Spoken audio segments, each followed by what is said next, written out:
Maggie Brennan's hands shook as she knelt in the snow outside Thunder Creek Ranch, her children's last breaths echoing in her mind. "Please," she choked out, gripping the frozen ground. "Take Clara and Ben. Feed them. I don't care what happens to me."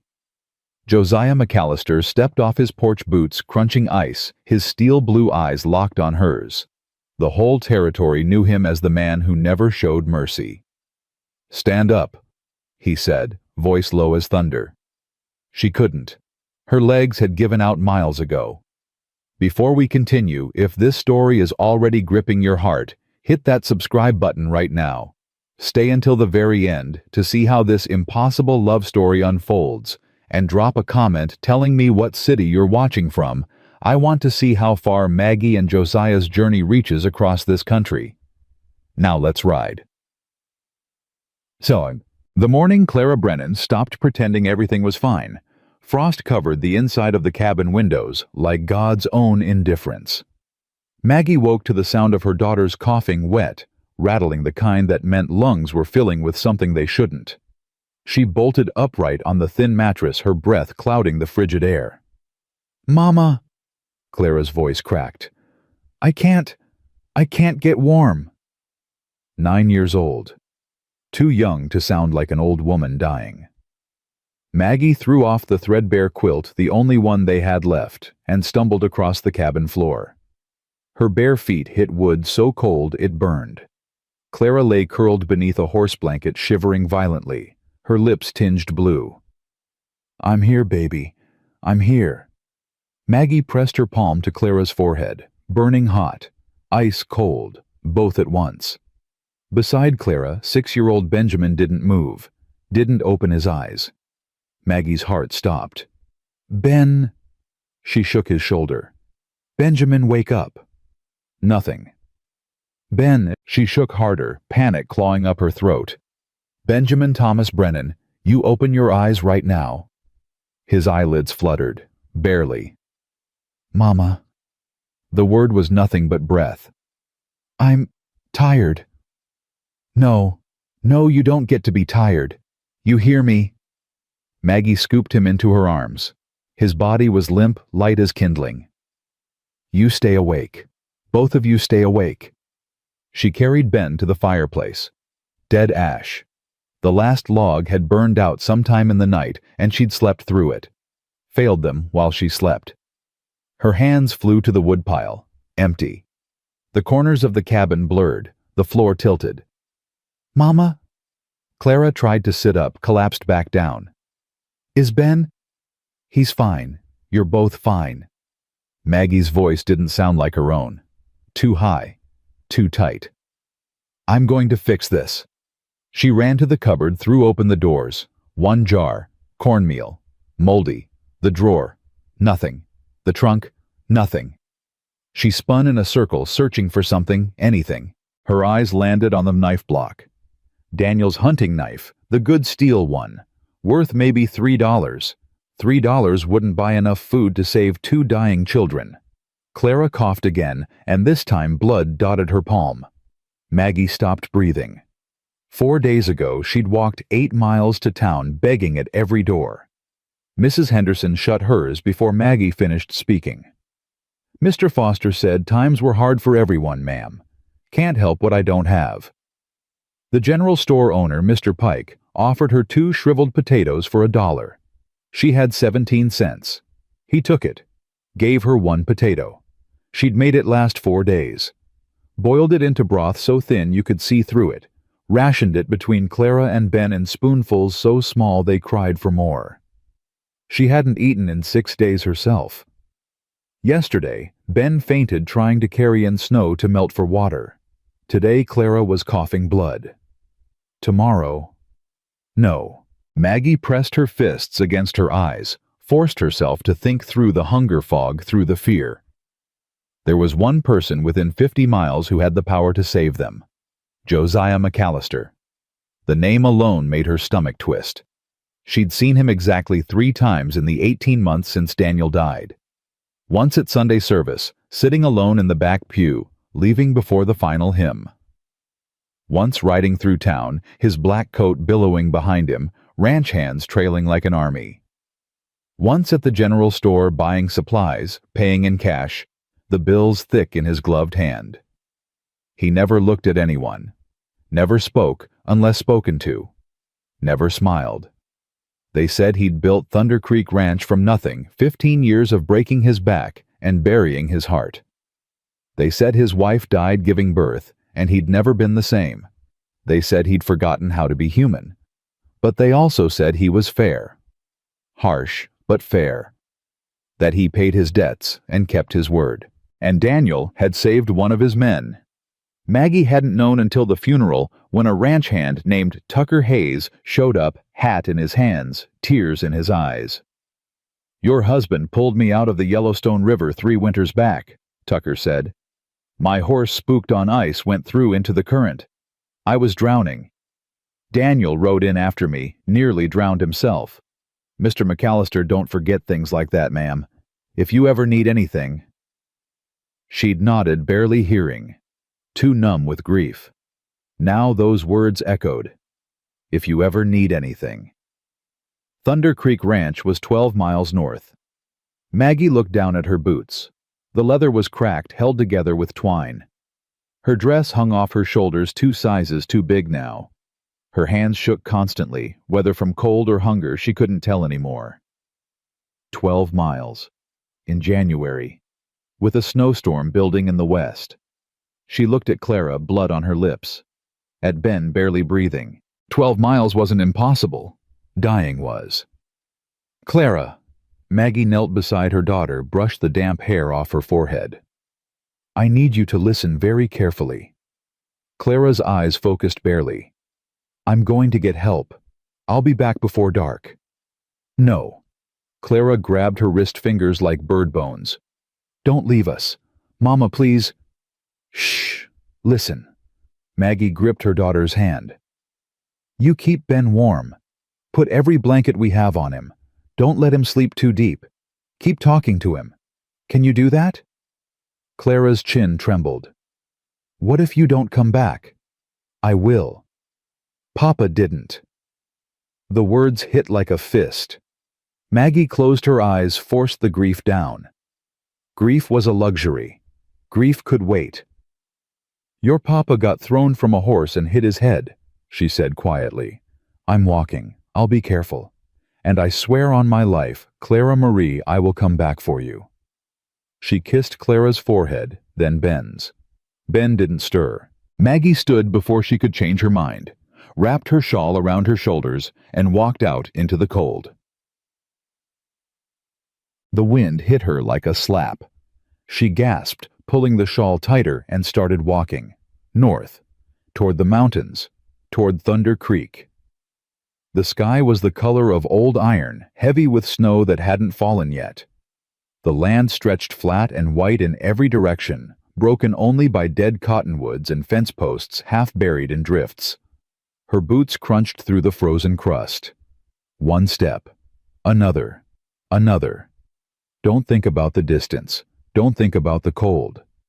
Don't think about Clara's blood or Ben's stillness. Just walk. The first mile was numb determination. The second mile her toes went numb for real. Third mile she started talking to Daniel. "I'm going to McAllister," she said aloud, her breath fogging white. "I know you'd hate it, hate me begging.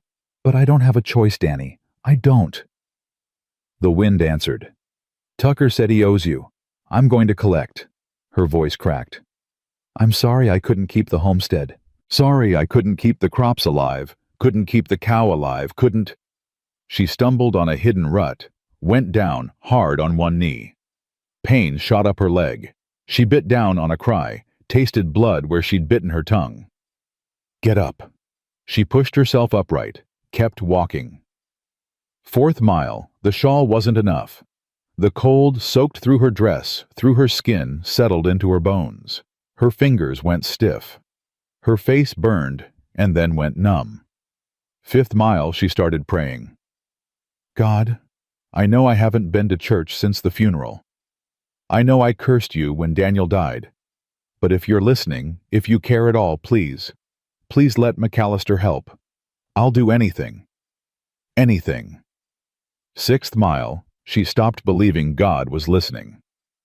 7th mile, she saw the smoke. Thin gray lines rising against the darker gray sky, still miles away, but visible. Thunder Creek Ranch. Her heart lurched. She walked faster. 8th mile. The snow started. Big fat flakes at first, drifting lazy, then smaller, meaner, driving sideways into her face. 9th mile, she couldn't feel her feet anymore. 10th mile, she fell twice. 11th mile, she couldn't remember why she was walking. Couldn't remember names or faces, just the vague sense that someone needed her somewhere. Then the wind shifted and she smelled it. Wood smoke. Horses. Hay. She lifted her head. Buildings. Fences.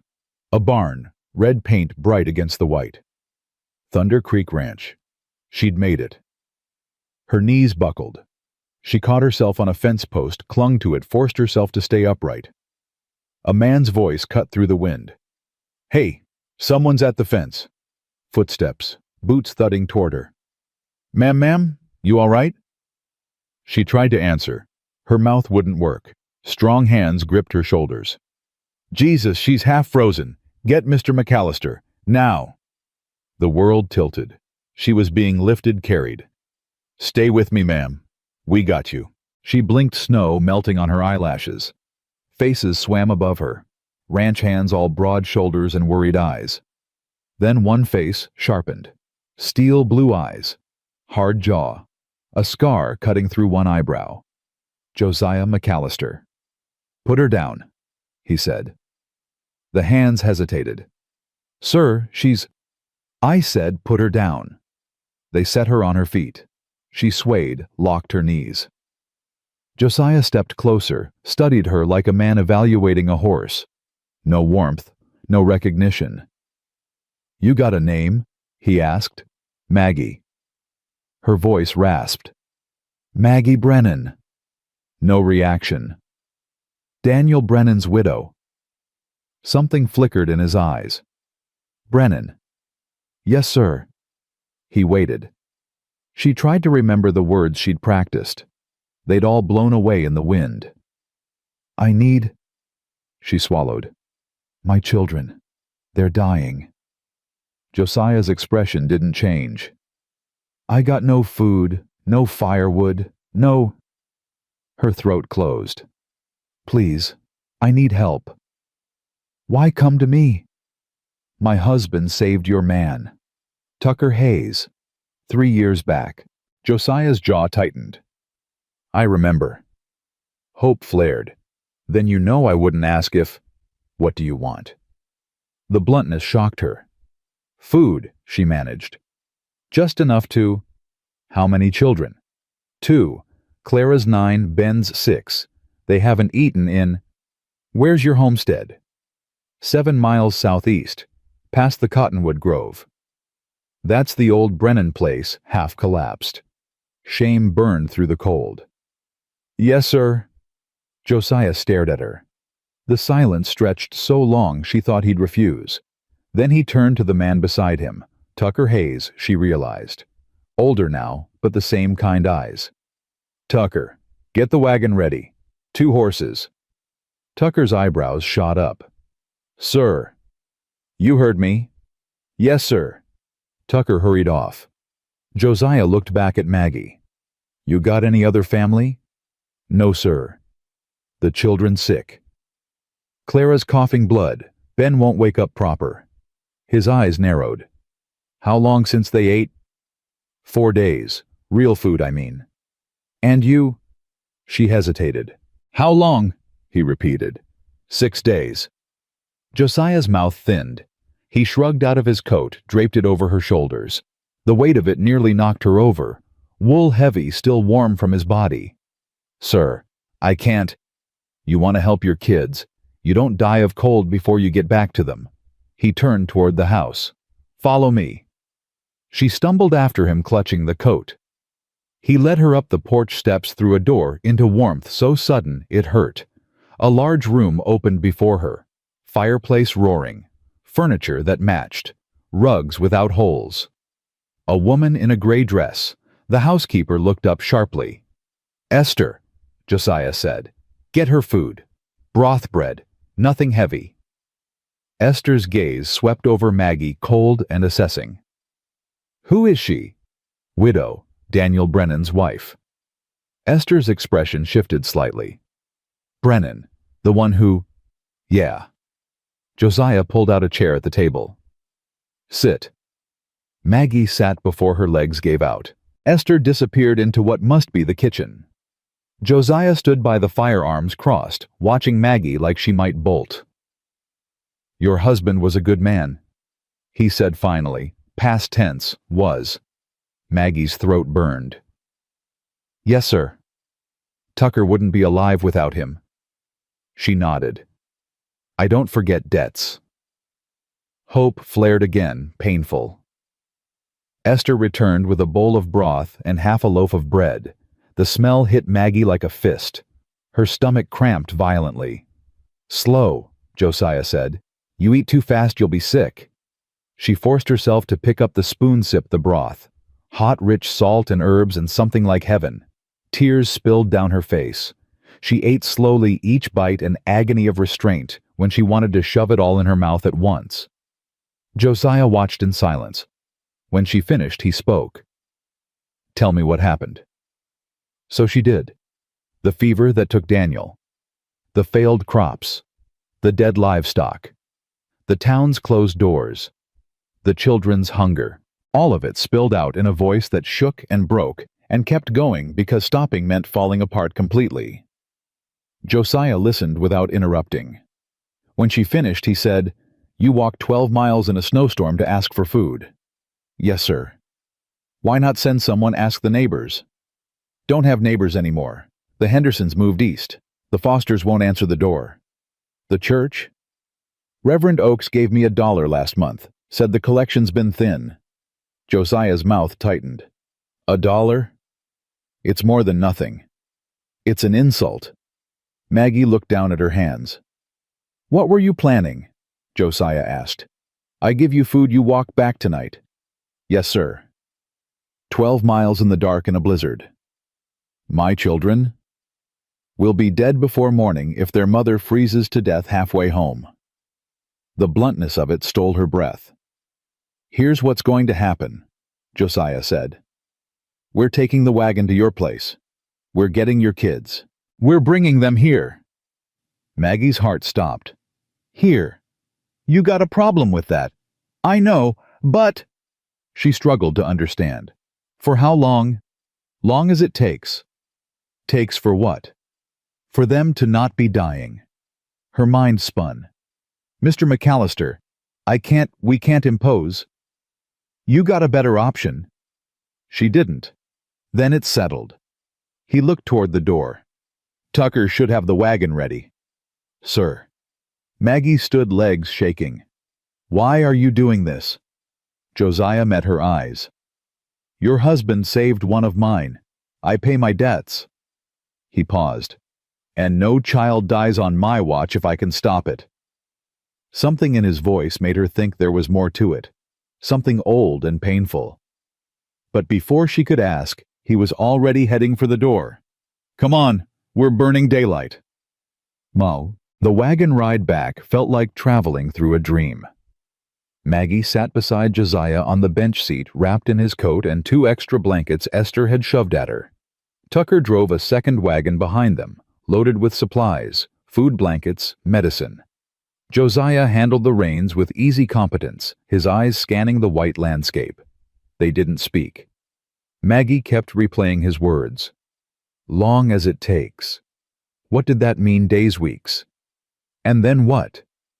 They'd go back to the homestead, back to starving. She pushed the thought away. One crisis at a time. The snowstorm intensified. Wind howled, driving snow sideways. Josiah pulled his hat lower, kept the horses steady. "Almost there," he said, after what felt like hours. Maggie's heart lurched. The cottonwoods came into view, skeletal against the white. Then the cabin, dark, silent, snow piling against the door.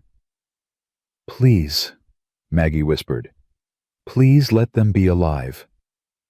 Josiah pulled the wagon to a stop, jumped down. Maggie scrambled after him, nearly fell. He caught her elbow, steadied her. Easy. She pulled free, ran for the door. Clara, Ben. She shoved the door open. The cabin was ice. No fire, no light. Two small shapes huddled under blankets by the dead hearth. No, no, no, no.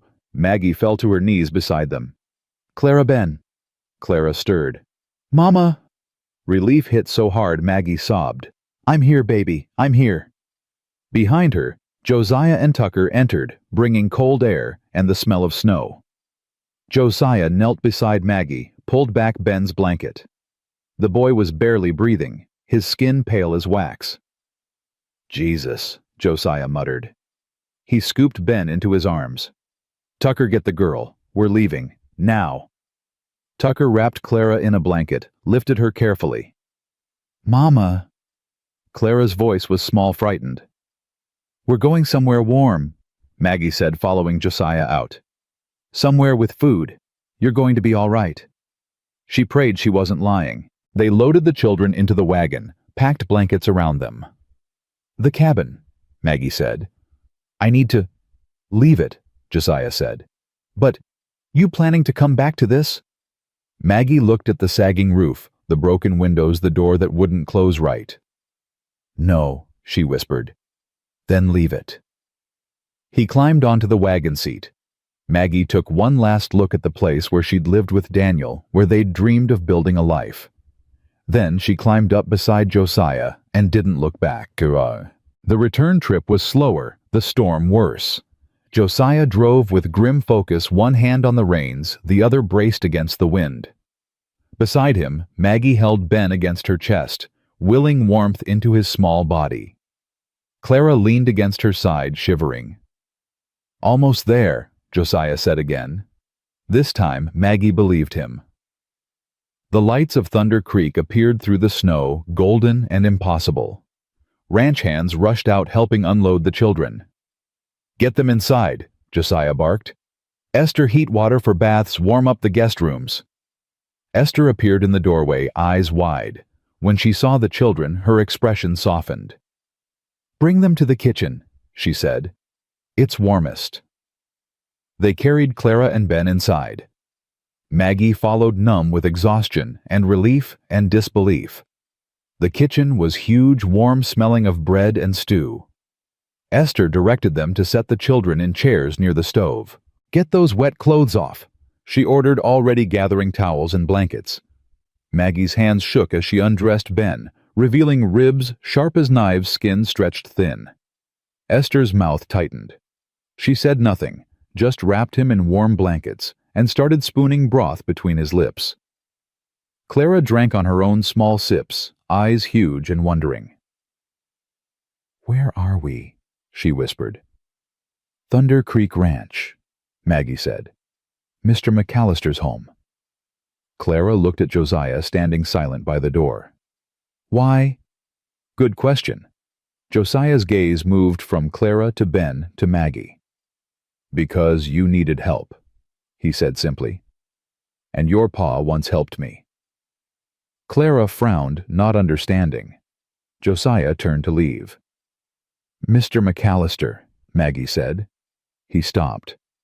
She didn't have words big enough for what she felt. Gratitude didn't cover it. Relief didn't cover it. Thank you, she managed. Josiah's expression didn't change. Get some rest. We'll talk in the morning. He walked out, boots heavy on the floor. Esther handed Maggie a cup of broth. Drink. Maggie drank. Around her, the kitchen bustled with activity. Ranch hands bringing in supplies. Esther heating more water. Clara and Ben slowly coming back to life under blankets and warmth and food. And for the first time in 18 months, Maggie Brennan let herself believe that maybe, just maybe, they'd survive after all. Tag. Maggie woke to sunlight. Real sunlight streaming through glass windows that weren't cracked, warming a room that didn't smell like rot and desperation. For 3 heartbeats, she didn't remember where she was. Then it all crashed back, the walk through the snow. Josiah's steel blue eyes, the warmth of this house wrapping around her children like a promise. She bolted upright. The bed beneath her was soft, too soft. A real mattress with clean sheets and a quilt that didn't have holes. She was wearing a nightgown she didn't recognize, white cotton that smelled like lavender soap. Someone had undressed her, put her to bed. Heat flooded her face. She swung her legs over the side feet, touching a rug instead of frozen floorboards. Her clothes were gone. In their place, folded neatly on a chair, sat a dress. Not hers. Dark blue wool, simple but well made. The children. Panic spiked. She grabbed the dress, pulled it on. It fit loose in the waist, but the length was right, and yanked open the door. A hallway stretched before her, polished wood floors gleaming. Doors on either side all closed. Downstairs, voices drifted up. A woman's low murmur. A child's laugh. Maggie's heart lurched. She knew that laugh. She flew down the stairs, nearly tripped on the hem of the borrowed dress, caught herself on the banister. The kitchen. She burst through the door. Ben sat at the table, a plate of eggs and toast in front of him, his mouth full, his eyes bright. Clara beside him, eating slower but steady, color in her cheeks that hadn't been there yesterday. Esther stood at the stove flipping flapjacks. She glanced over, raised an eyebrow. "Well, you're alive." Maggie couldn't speak, just stared at her children, whole and eating and not dying. "Mama?" Ben scrambled off his chair, ran to her. She dropped to her knees, caught him, buried her face in his hair. He smelled like soap, like he'd been bathed, fed, cared for. "You slept forever," Ben said, pulling back to look at her. "Miss Esther made eggs. Real eggs, Mama, and there's butter." Tears burned Maggie's eyes. "That's wonderful, baby." Clara stood slower, came to her mother. "Are you all right?" Maggie pulled her close too, felt Clara's thin arms wrap around her neck. "I'm fine. Her voice broke. "You're both all right." "We're good," Clara said quietly. "Miss Esther gave us baths and new clothes and—" She hesitated. "Is this real, Mama? Or are we dreaming?" "It's real." "But why would Mr. McAllister?"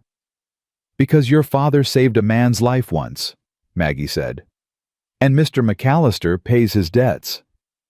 Clara frowned, not quite satisfied with that answer, but Ben was already tugging her toward the table. "Come eat, Mama. There's so much food." Esther pointed a spatula at an empty chair. "Sit. You need food more than they do." Maggie sat, and a plate appeared in front of her. Eggs, bacon, toast, jam. More food than she'd seen in months. Her hands shook as she picked up the fork. Esther watched her like a hawk. "Slow. You remember what Mr. McAllister said." Maggie ate slowly, each bite an exercise in control. Her stomach cramped, protesting the sudden richness, but she forced it down. "Where is Mr. McAllister?" she asked between bites. "Out with the hands. Winter feeding." Esther poured coffee into a thick mug, set it in front of Maggie. "He'll be back before noon." Maggie wrapped her hands around the mug, let the heat soak into her palms. "Miss Esther," she said carefully, "how long can we stay?" Esther's expression didn't change. "That's between you and Mr. McAllister." "But surely he doesn't mean for us to—" "I don't speak for him." Esther turned back to the stove. "You want answers? You ask him yourself." Clara and Ben exchanged glances. "Are we in trouble?" Ben whispered. "No, sweetheart."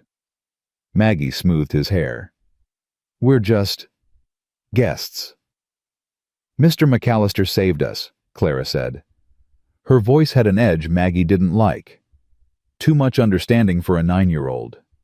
"But guests leave, don't they?" Before Maggie could answer, the back door swung open. Cold air rushed in, and with it 2 men. Tucker Hayes, stamping snow off his boots, grinning. And Josiah. He filled the doorway without trying, snow dusting his dark coat hat in his hands. His eyes swept the room, landing on Maggie. She stood instinctively, smoothing the borrowed dress. "Mr. McAllister." He nodded. "Mrs. Brennan." His gaze moved to the children. You two feeling better? Ben nodded enthusiastically. Clara just stared. Good. Josiah hung his hat and coat on a peg by the door. Esther, coffee. Already poured. Esther set a mug on the table. Josiah sat and the whole room seemed to shift around him. He drank his coffee black, his eyes on Maggie. We need to talk, he said. Her stomach clenched. Yes, sir. Not here. He glanced at the children. Tucker, take the kids to the barn. Show them the horses. Tucker brightened. Yes, sir. Come on, you two. Ever seen a Mustang up close? Ben's eyes went wide. Clara hesitated, looking at her mother. It's all right, Maggie said softly. Go on. Clara took Ben's hand, followed Tucker out. The door closed behind them. Silence settled thick and heavy. Esther refilled Josiah's coffee, then disappeared into the pantry, giving them space without leaving entirely. Josiah set down his mug. Your homestead's not salvageable, he said bluntly. Roof's half-caved, foundations rotting. Even if you had money to fix it, you'd be throwing good after bad. Maggie's throat tightened. I know. You got any other property, family land? No, sir. Daniel's parents passed before we married. Mine too. Savings? She almost laughed. No. Skills? The question surprised her. I can cook, so I kept books for Daniel, managed the homestead accounts when we had accounts to manage. Josiah nodded slowly. You ever work for anyone else? Hired hand domestic work? Heat crept up her neck. No, sir. I was married at 16. Went straight from my father's house to Daniel's. So you got 2 children, no home, no money, and no work experience. Put like that, it sounded hopeless. Yes, sir. Josiah leaned back, studying her. What were you planning to do after I gave you food? Go back to that cabin and wait to starve slower? The bluntness stung. I don't know. I hadn't thought past keeping them alive another day. Well, start thinking past it now. He crossed his arms. Because here's your situation. That homestead's done. The land's not worth the back taxes you probably owe. Even if you sold it, you'd get pennies. Not enough to start over anywhere. Maggie's hands twisted in her lap. I know. Town won't help. Church won't help. You already learned that. Yes. So, what's your plan? She looked up, met his eyes. I don't have one. Then I'll give you one. Her breath caught. You and your kids stay here, Josiah said. You work for your keep. Esther's getting older, needs help with the house. Cooking, cleaning, mending. You do that. I pay you a wage. Room and board included. Maggie stared. You're offering me a job. You got a problem with that. I know, but... She struggled to understand. Why? Because you need one. Because your kids need a roof that doesn't leak and food that doesn't grow mold. Because... He stopped, jaw tightening. Because what? His eyes went distant. Because I know what it's like to watch someone die when you can't stop it. And I can stop this. The pain in his voice was brief, quickly buried, but she heard it. Your wife, Maggie said quietly. Josiah's expression went hard. That's not your concern. I'm sorry. I didn't mean... Do you want the job or not? She wanted to ask more to understand this man who hid grief behind steel, but his eyes warned her not to push. Yes, she said. Yes, I want the job. Good. You start today. Esther will show you what needs doing. He stood. One more thing. Sir, people in town are going to talk. Widow and her kids living at a single man's ranch. You understand that? Heat flooded her face. I understand. You care what they say. She thought of Mrs. Henderson's slammed door, Mr. Foster's empty excuses, the church's single dollar. No, sir, I don't. Something almost like approval flickered in his eyes. Good, because I don't either. He grabbed his hat, headed for the door. Mr. McAllister? He paused, hand on the doorknob. "Thank you," Maggie said. "For everything. I'll work hard. I promise I won't. I know you will." He looked back at her. "Your husband was a good man. Died too young. Left you in a bad spot through no fault of your own. That's not right. So I'm making it right. That's all this is." But the way he said it made her think it wasn't all, that there was more he wasn't saying. Then he was gone, the door closing behind him. Esther emerged from the pantry, arms full of linens. "Well," she said, "looks like you're staying." Maggie nodded, still dazed. "Then let's get to work. These sheets need changing, and supper won't cook itself." The first week passed in a blur of work. Maggie learned the rhythms of Thunder Creek Ranch the way the house woke before dawn with the sounds of men heading to the barns, horses nickering the stove being stoked to life. She learned where everything lived: the good china in the hutch, the mending basket by the parlor window, the root cellar stocked with enough food to feed an army. She learned Esther's ways. The older woman was exacting, sharp-tongued, but fair. She showed Maggie once how she wanted something done, then expected it done that way every time. "Mr. McAllister don't tolerate sloppy," Esther said, demonstrating how to fold sheets with hospital corners. "You do it right or you do it over." Maggie did it right. She scrubbed floors, beat rugs, kneaded bread dough until her arms ached. She mended shirts and socks, patched holes in work pants, took in a coat that had belonged to Josiah's father. She peeled potatoes and carrots, plucked chickens, churned butter. It was hard work, honest work. And for the first time in 18 months, she didn't go to bed hungry. Clara and Ben thrived. Color returned to their cheeks, flesh to their bones. Ben followed Tucker around like a shadow, learning about horses and cattle, and how to mend a fence. Clara helped in the kitchen, quiet but observant, her eyes always watching. Josiah remained distant. He took breakfast alone in his office, spent days out on the range, returned after dark, smelling like leather and cold wind. When he did speak to Maggie, it was brief, practical. "We need more firewood brought up from the shed." "Yes, sir." "Esther says the upstairs window's sticking. I'll fix it tomorrow." "Thank you, sir." Always sir. Always a wall between them. But sometimes she'd catch him watching her when he thought she wasn't looking. And once when Ben ran up to show him a rock he'd found. Josiah knelt down to examine it with the seriousness of a man appraising gold. "That's a good one," he said. "See the quartz? That means there might be more nearby." Ben's face glowed. Maggie's heart twisted.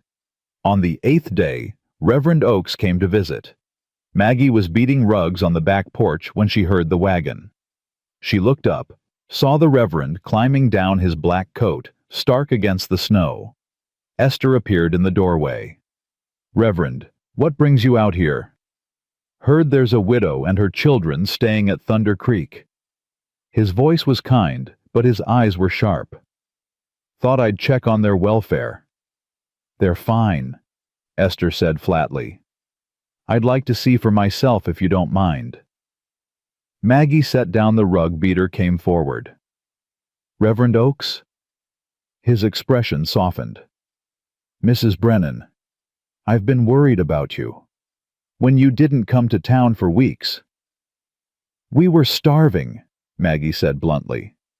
"I came here because Mr. McAllister was the only one who'd help."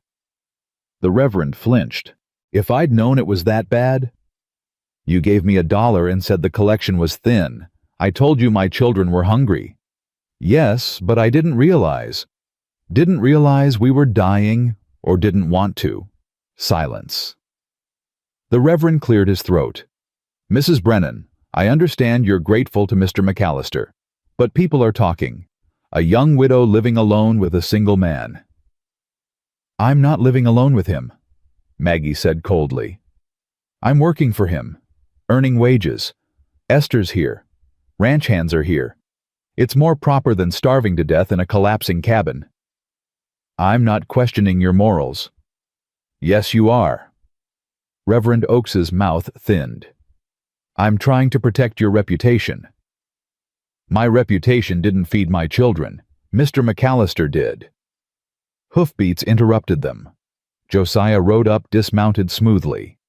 His eyes went from Maggie to the Reverend, and something dangerous flickered in them. "Reverend," he said, "you got business here." "I came to check on Mrs. Brennan and her children." "They're fine." "So I see." The Reverend straightened. "Mr. McAllister, I mean no offense, but the optics of this situation." "The optics?" Josiah's voice went soft, deadly. "You mean people talking?" "Well, yes. Let them." Josiah stepped closer. "Mrs. Brennan works for me. Her children are safe fed and warm. If the good people of Willow Springs have a problem with that, they can come say it to my face." The Reverend paled.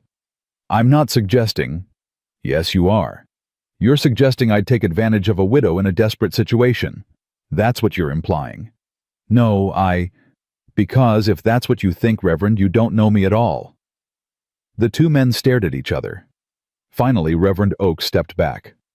"I apologize. I overstepped." "Yes, you did. I'll be going." He glanced at Maggie. "Mrs. Brennan, if you ever need anything—" "I know where to find you," Maggie said. Her voice was ice. The Reverend left. Silence settled over the porch. "You all right?" Josiah asked quietly. Maggie realized her hands were shaking. "Yes." "He's not wrong about the talk." "I don't care." "You will. Eventually." She looked at him. "Will you—" His jaw tightened. "No." "Then neither will I." Something shifted in his eyes. Respect, maybe. Or surprise. "Good," he said. Then he walked past her into the house. Maggie stood on the porch, heart pounding, and realized she'd just drawn a line in the snow. There was no going back now. 2 weeks became 3. 3 became a month. January bled into February. The snow deepened, the cold intensified, but inside Thunder Creek Ranch, life settled into rhythms that felt almost normal. Maggie rose before dawn, started the fires, put coffee on. Esther joined her, and together they made breakfast for the ranch hands: flapjacks, eggs, bacon, biscuits with gravy. The men ate in the bunkhouse, but Josiah took his plate in the kitchen, now sitting at the table with the children, while Maggie and Esther worked. He didn't talk much, but he listened. To Ben's chatter about the horses, to Clara's careful questions about the ranch's finances. "How many head of cattle do you run?" Clara asked one morning. Josiah glanced at her, surprised. "Around 800. Why?" "Just wondering. Papa used to say you can tell a ranch's health by its herd size." "Your papa was right." Josiah cut his bacon. "We're doing well this year. Lost fewer calves than expected." "Because of the new barn?" Clara asked.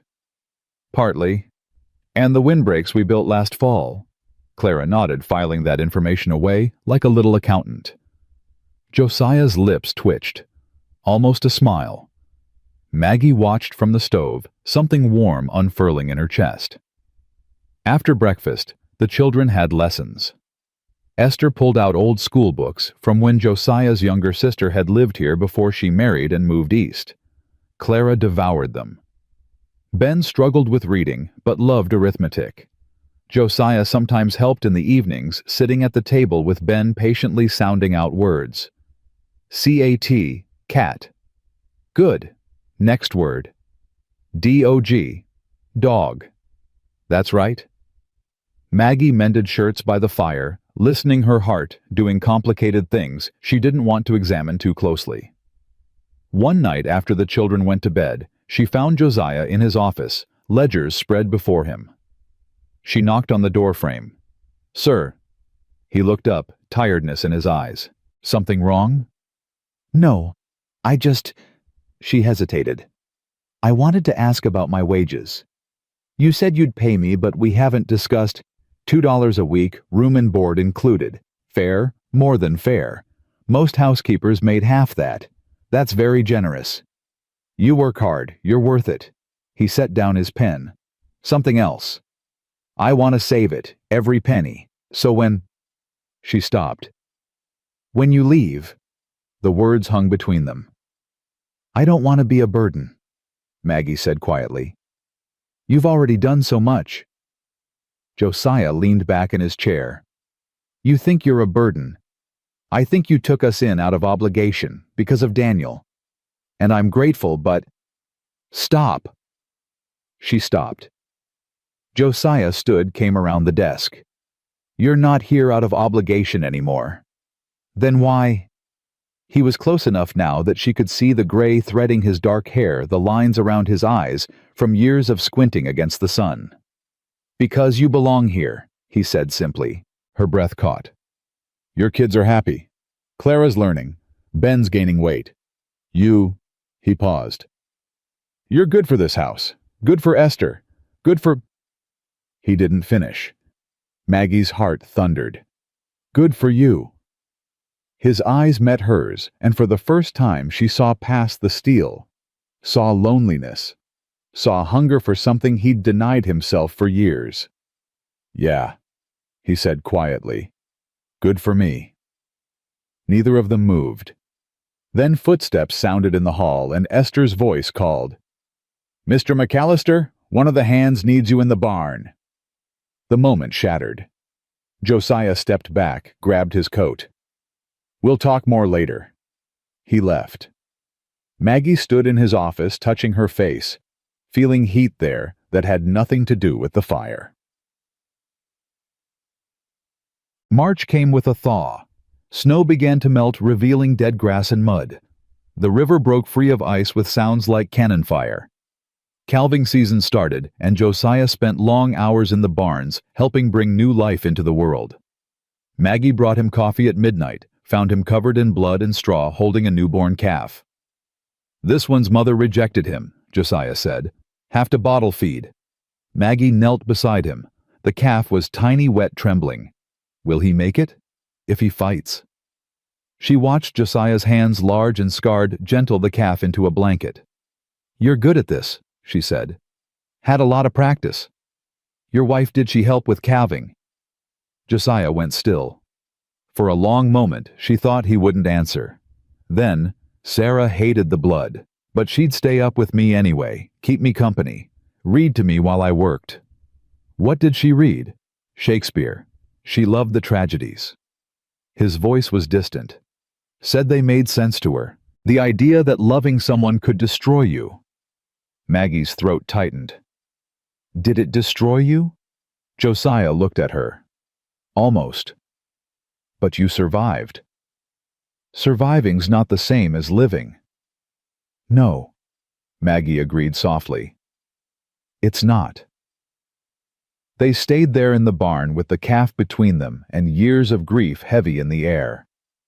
I think about Daniel every day, Maggie said. But the pain's different now. Less sharp. More like an ache. Does that feel like betrayal? Sometimes. She touched the calf's soft nose. Does it for you? Josiah was quiet for a long time. It did, he finally said. For years. Felt like moving on would mean forgetting her. Dishonoring what we had. And now... He looked at her, and the weight of his gaze made her shiver. Now I think Sarah would want me to be happy, even if it meant letting her go. The air between them charged with something unnamed. Josiah, Maggie whispered.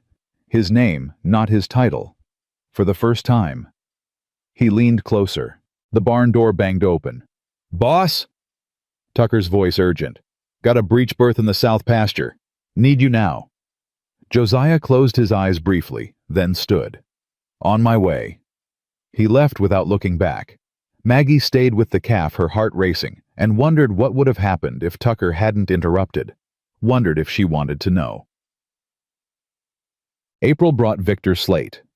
The neighboring rancher rode up one afternoon flanked by two of his men, his eyes cold and calculating. Maggie was hanging laundry when she saw them. Something about the way Slate looked at the house made her skin crawl. Josiah came out to meet them, his stance easy, but his hand close to the rifle on his saddle. Slate. McAllister. Slate's smile didn't reach his eyes. Heard you've taken in a widow. Charitable of you. What do you want? Just being neighborly. Thought I'd check on Mrs. Brennan myself. Make sure she's being treated proper. She's fine.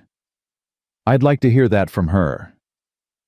Slate's gaze found Maggie. Ma'am, you being treated well here? Maggie stepped forward, chin high. Mr. McAllister has been nothing but kind. Kind. Slate's smile widened. That what we're calling it? Josiah moved faster than Maggie had ever seen him move. One moment he was on his horse, the next he was dragging Slate down, slamming him against the fence. Say that again, Josiah growled. Slate's men reached for their guns. Tucker and 3 other ranch hands appeared from the barn rifles ready. I'd think real careful about your next move, Tucker said calmly. Slate's men froze. Slate laughed breathless. Easy, McAllister. Just making conversation. No, you're making accusations. About a woman who's done nothing but try to survive. Josiah's grip tightened. You got something to say about how I run my ranch, you say it. You want to insult Mrs. Brennan, you'll answer to me. All right, all right. Slate held up his hands. No offense meant. Josiah shoved him back. Get off my land. Slate straightened his coat, still smiling. Enjoy your charity work, McAllister. But don't be surprised when it costs you your reputation. He mounted his horse, rode off with his men. Silence settled. Josiah turned to Maggie. You all right? She was shaking. Yes. He won't bother you again. How do you know? Because I'll kill him if he does. He said it so matter-of-factly that she believed him. That night Clara came to Maggie's room. Mama, are we causing trouble for Mr. McAllister? Maggie set down her mending. Why would you think that? I heard what that man said, about us being here. Clara, maybe we should leave, before we make things worse. Maggie pulled her daughter close. Mr. McAllister wants us here, and we're staying as long as he'll have us. But what if people keep talking? Then they talk. Maggie smoothed Clara's hair. Baby, I spent 18 months caring what people thought. It didn't keep you fed. It didn't keep us warm. Mr. McAllister did. So let them talk. Clara was quiet for a moment. Then, do you love him, Mama? The question stole Maggie's breath. That's not... Because he looks at you the way Papa used to. And you look at him the same way. Maggie's heart hammered. It's complicated. Grown-ups always say that when the answer is yes. From the mouths of babes. Maggie kissed Clara's forehead. Get some sleep. After Clara left, Maggie stood at her window looking out at the ranch bathed in moonlight. Down in the yard, Josiah stood alone smoking a cigarette, his face turned toward her window. Their eyes met across the distance. Neither looked away, and Maggie knew with certainty that terrified and thrilled her that Clara was right.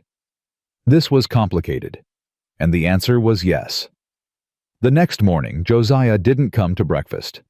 Maggie tried not to notice the empty chair, tried not to feel the weight of his absence like a stone in her chest. She served Ben and Clara their eggs, poured coffee for Esther, kept her hands busy, so her mind wouldn't wander to that moment at the window, to the way he'd looked at her in the moonlight. Mr. McAllister left before dawn, Esther said, not looking up from her biscuits. Took Tucker and headed north. Won't be back till tomorrow. Oh, Maggie's voice came out too casual. Ranch business. Always is. Esther's eyes flickered to her sharp and knowing. Man works himself half to death to avoid thinking too much. I don't know what you mean. Sure you don't. Esther dumped flour into a bowl. You're both fools, you know that. Maggie's cheeks burned. Esther. Don't Esther me. I got eyes. I see how he looks at you when you're not watching, how you look at him when he's not watching. Like two people drowning who won't reach for each other because they're afraid of pulling the other one under. It's not like that. Then what's it like? Maggie set down the coffee pot, gripped the counter. He's my employer. I work for him. That's all. That all it is? That's all it can be. Esther snorted. Because of what people will say, people already talking, girl. Might as well give them something real to talk about. I can't. Maggie's voice cracked. Daniel's only been gone 18 months, and Josiah, he's still grieving his wife. We're broken people trying to survive. That's not love. That's desperation. You think love can't grow from desperation? Esther's hand stilled in the flour. My husband found me half dead from cholera, nursed me back to health. I married him 3 months later, had 42 years together before the pneumonia took him. Don't you tell me desperation can't turn into love. Maggie's throat tightened. I'm scared. Of what? Of dishonoring Daniel's memory. Of making a mistake. She stopped. Of being happy. Esther asked quietly. The words hit like a fist. Maggie had been surviving for so long she'd forgotten what happiness even felt like. The idea of reaching for it felt selfish, felt wrong, felt like betraying every promise she'd made at Daniel's grave. I don't know how to do this, she whispered.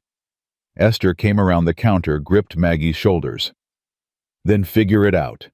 Because that man out there, he's been half alive for 8 years, and you've been half alive since your husband died. Maybe it's time you both started living again. Before Maggie could answer, the door burst open. Clara stood there wild-eyed. Mama, Ben's gone. Everything else vanished. What do you mean gone? He was in the barn with me helping with the calf, and then I turned around and he wasn't there. I looked everywhere, Mama. I can't find him. Maggie was already moving, grabbing her shawl, running for the door. The barn was empty except for the calf in its pen, bleeding softly. Maggie spun in a circle, heart hammering. Benjamin. Nothing. She ran outside, Clara beside her. When did you see him last? Maybe 10 minutes ago. He said he wanted to show the calf to the horses in the south pasture. The south pasture, a quarter-mile away past the creek. The creek that was running high and fast with snowmelt. Maggie's blood went cold. Get the ranch hands, she told Clara. Now. Clara ran. Maggie bolted toward the south pasture, her skirts tangling around her legs, her breath coming in gasps. She cleared the barn. The corral hit the path that led down to the creek. And heard it. A child's scream, high and terrified. Mama! She ran faster, lungs burning, and burst through the cottonwoods. The creek churned below, swollen and angry. And there, clinging to a fallen log in the middle of the current, was Ben. Hold on! Maggie screamed. Baby, hold on! Mama, I'm slipping! The log shifted. Ben's fingers scrabbled at the bark. Maggie didn't think. She kicked off her boots, waded into the water. The cold hit like knives. The current grabbed her, tried to pull her under. She fought it, pushing toward Ben, the water rising to her waist, her chest. I'm coming, Ben. Don't let go. Behind her, voices shouted, ranch hands running toward the creek, but they were too far. She was closer. The current slammed into her, knocked her off her feet.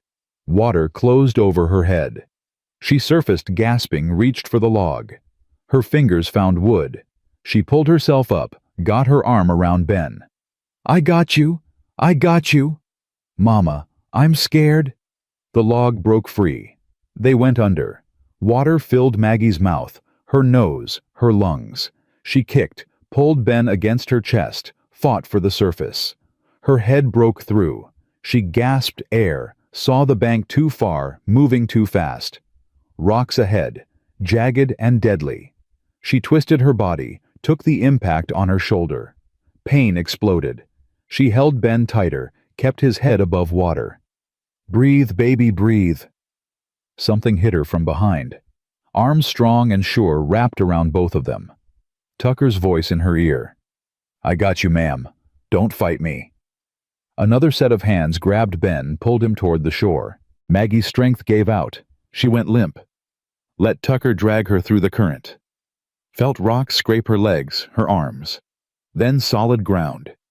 Hands lifting her. Voices everywhere.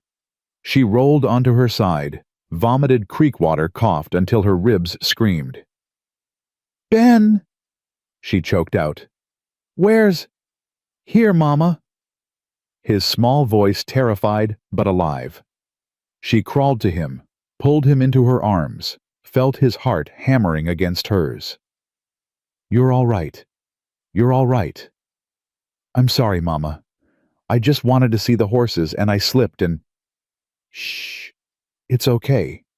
You're safe. Tucker knelt beside them, breathing hard.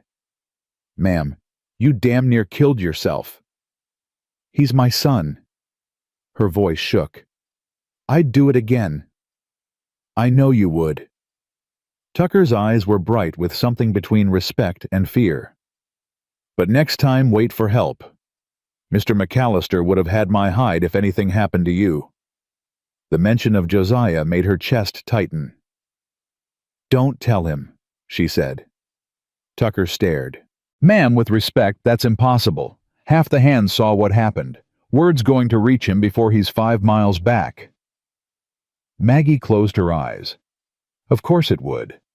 They helped her back to the house, Ben wrapped in blankets, Maggie dripping and shaking. Esther took one look at them and started barking orders. Hot water, now, and send someone to find Mr. McAllister. Tell him there's been an accident, but everyone's alive. No, Maggie said. He's got business. He'll want to know. Esther's voice was iron. And if you think otherwise, you don't know that man at all. They stripped Ben, wrapped him in blankets, gave him hot tea with honey. His teeth chattered, but he was whole. No broken bones. No water in his lungs. Maggie sat by the fire wrapped in one of Josiah's old coats that Esther had shoved at her and tried to stop shaking. Clara curled against her side. I'm sorry, Mama. I should have watched him better. This isn't your fault, baby. But if I'd been paying attention, Ben's 6. 6-year-olds wander. It happens. Maggie kissed the top of her head. No one's to blame. Except maybe her for not watching close enough, for being distracted thinking about Josiah instead of keeping her children safe. The guilt sat heavy. Hours passed. The sun dipped toward the western mountains.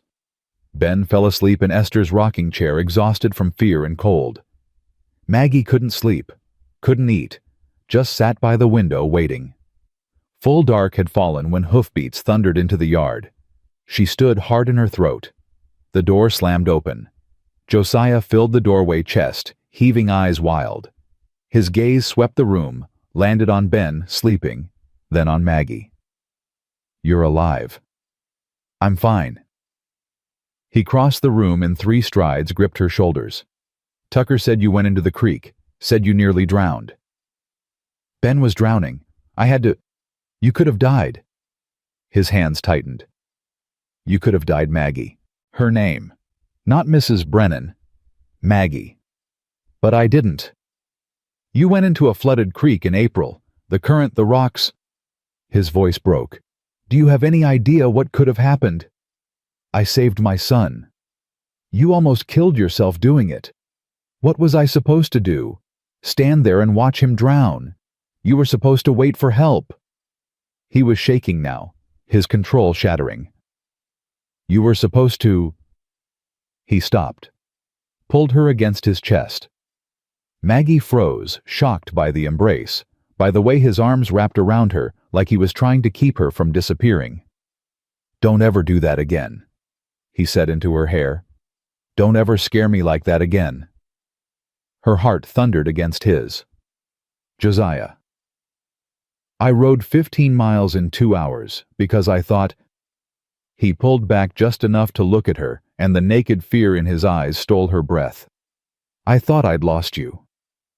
You barely know me. I know enough. This is we can't. Why not? Because Daniel had only been dead 18 months. Because Josiah's wife had been dead 8 years and he'd never moved on. Because people would talk and judge and condemn. Because she was terrified of wanting something this much. "Because I'm not ready," she whispered. Something in his eyes dimmed. He stepped back, releasing her. "All right. Josiah." "No. You're right." His voice went flat, controlled again. "I overstepped. It won't happen again." He turned toward the door. "Wait." The word burst out before she could stop it. "That's not what I meant." He stopped but didn't turn around. Maggie's hands twisted in the coat. I need time to figure out what this is, what I'm feeling. I can't," her voice cracked. "I buried my husband 18 months ago. And you loved your wife. Still love her, maybe. And I don't know if what we're feeling is real, or if we're just two lonely people trying to fill a void." "You think that's what this is?" He turned, and the look in his eyes was scorching. "A void I'm trying to fill. I don't know what this is." "Then let me tell you." He moved closer, and she had to tilt her head back to hold his gaze. "I loved Sarah, loved her with everything I had. And when she died, I buried that part of myself with her. Told myself I'd never feel that way again. Didn't want to. Couldn't survive losing it twice." Maggie's breath caught. "Then you showed up," Josiah continued. "Half frozen, half starved, offering to give up your children to save their lives. And something in me, something I thought was dead, woke up. You scare the hell out of me, Maggie. Because I haven't felt this alive in 8 years." Tears burned her eyes. "I scare myself."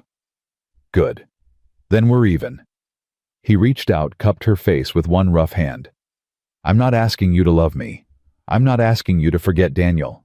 I'm just asking you to stop pretending you don't feel something when I walk into a room." "I'm not pretending." "Then what do you call it?"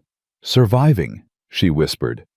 "I'm trying to survive without wanting too much, without hoping too hard. Because every time I've hoped for something, it's been ripped away." His thumb brushed her cheekbone. "I can't promise you won't get hurt. Can't promise this will work. But I can promise I'll fight like hell to make it work. If you'll let me." She closed her eyes, leaning into his touch. Every logical part of her brain screamed to step back to keep the walls up to protect herself. But her heart, her traitorous, hungry heart, wanted to leap. "I need time," she said again.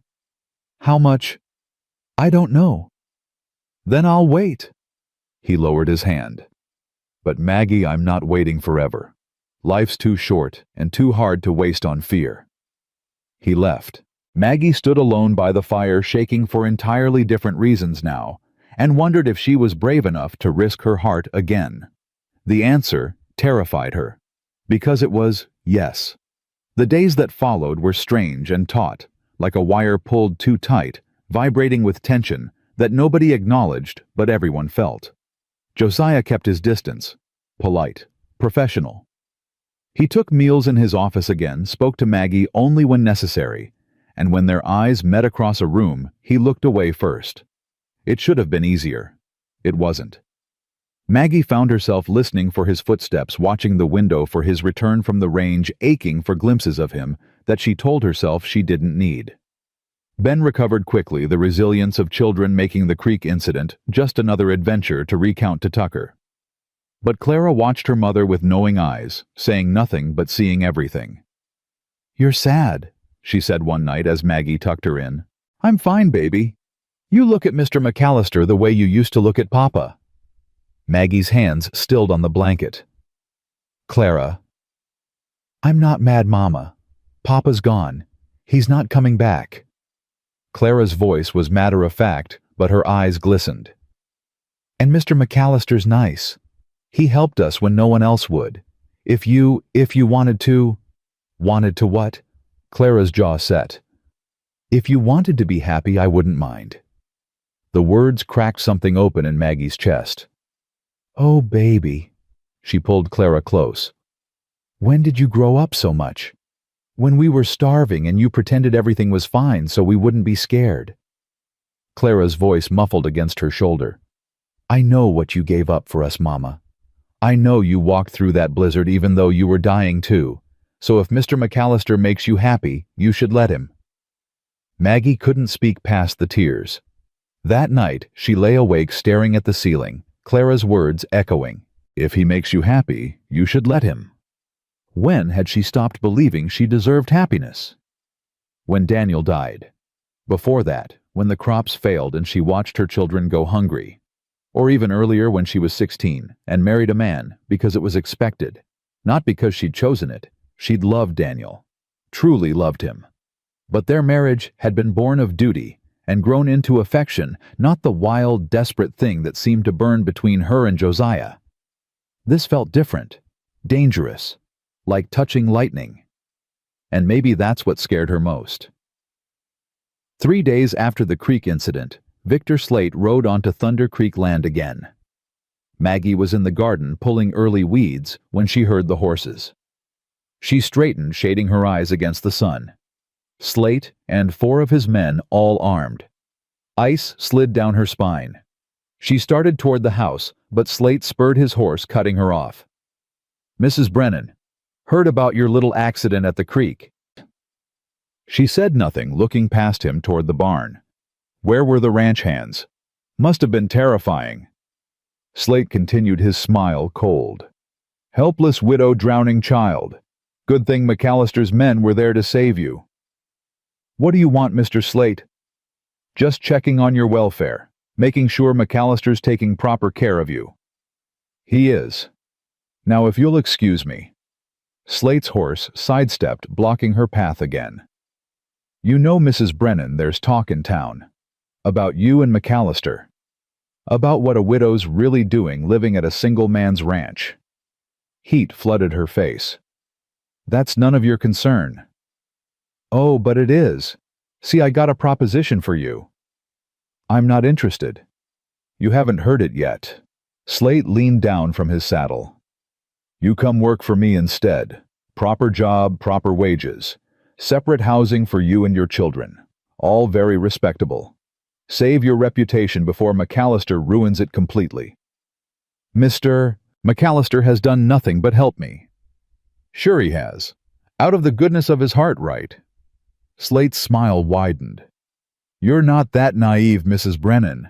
Men don't take in pretty widows for charity. They do it because they want something. Fury burned through her fear. You're disgusting. I'm honest, and my offer stands. Work for me, and I'll make sure no one questions your virtue. Get off this land. Or what you'll tell McAllister. Slate laughed. He's not even here. Saw him riding north this morning. Won't be back till dark. Behind Slate, his men shifted hands, drifting toward their guns. Maggie's heart hammered. She was alone. Esther was in town buying supplies. The children were inside. The nearest ranch hand was a rifle cocked. Everyone froze. Step away from her. Tucker stood 20 feet away, rifle leveled at Slate's chest. Behind him, 3 more hands emerged from the barn, all armed. Easy now, Slate said, raising his hands. Just having a conversation. Conversation's over. Tucker's voice was deadly calm. You got 3 seconds to get off this property before I put a bullet in you. McAllister's not here to protect you, Hayes. Don't need him. 1. Slate's jaw tightened. 2. This ain't finished. 3. Slate yanked his reins, wheeled his horse around. Let's go. He rode off, his men following. Tucker kept the rifle raised until they disappeared over the ridge. Then he lowered it, turned to Maggie. You all right, ma'am? She realized she was shaking. Yes, thank you. What did he want? To make trouble. Her voice steadied. Tucker, where were you, I thought? We saw them coming. Boss's orders are to never leave you alone if Slate shows up, so we stayed close out of sight, waiting to see what he'd do. Tucker's eyes were hard. He made his move. Now we know. Know what? That he's not just talk. He's planning something. Fear spiked. Should we tell Josiah? Already sent a rider. He'll be back within the hour. Maggie nodded, tried to slow her racing heart. Tucker hesitated. Ma'am, if you don't mind me saying, Slate's right about one thing. You being here, it's causing talk. And talk can turn into action. Might be safer if I left. She lifted her chin. Is that what you think I should do? No, ma'am, I think you should stay.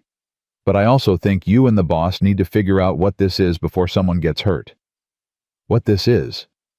Tucker gave her a look. Ma'am, I ain't blind. Neither is anyone else on this ranch. We see how he looks at you, how you look at him, and we're fine with it. Boss deserves to be happy. But you gotta make it official, or men like Slate are gonna keep circling. Make it official.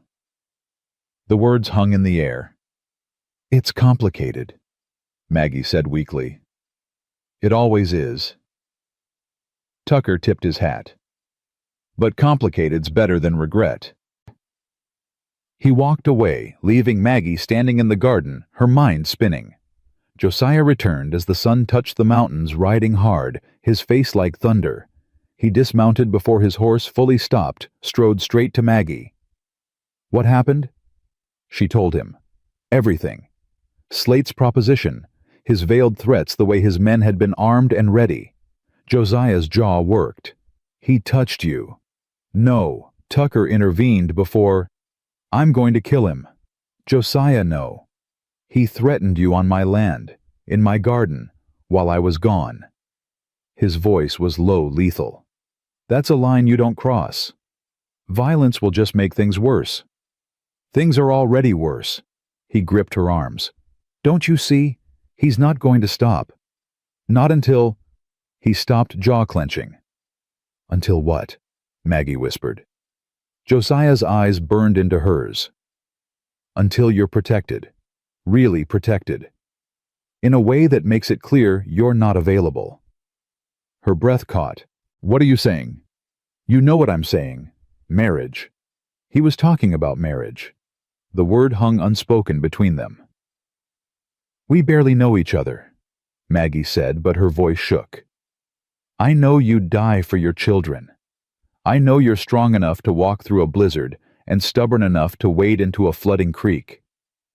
I know you make the best biscuits I've ever tasted, and you hum when you think no one's listening.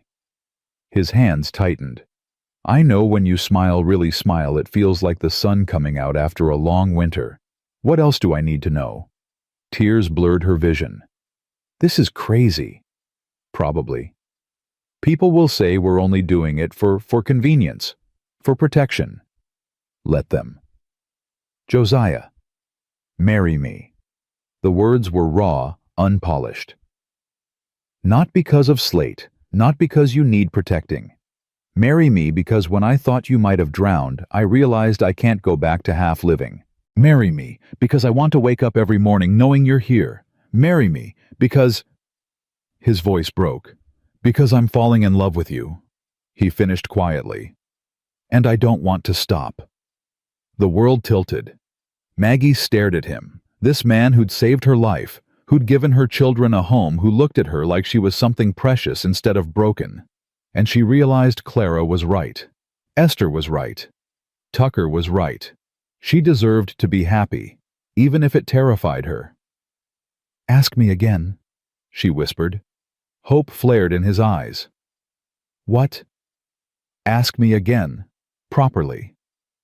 Josiah dropped to one knee in the dirt, still holding her hand. Maggie Brennan, will you marry me? She looked down at him, this strong, wounded man who'd learned to hope again because of her. And she let herself fall. Yes. The word hung in the air between them, like a promise and a prayer. Josiah stood slowly, his eyes never leaving hers, and Maggie saw something in them she hadn't seen before, pure, unguarded joy. Say it again, he said, voice rough. Yes, I'll marry you. He pulled her into his arms, and this time she didn't hesitate.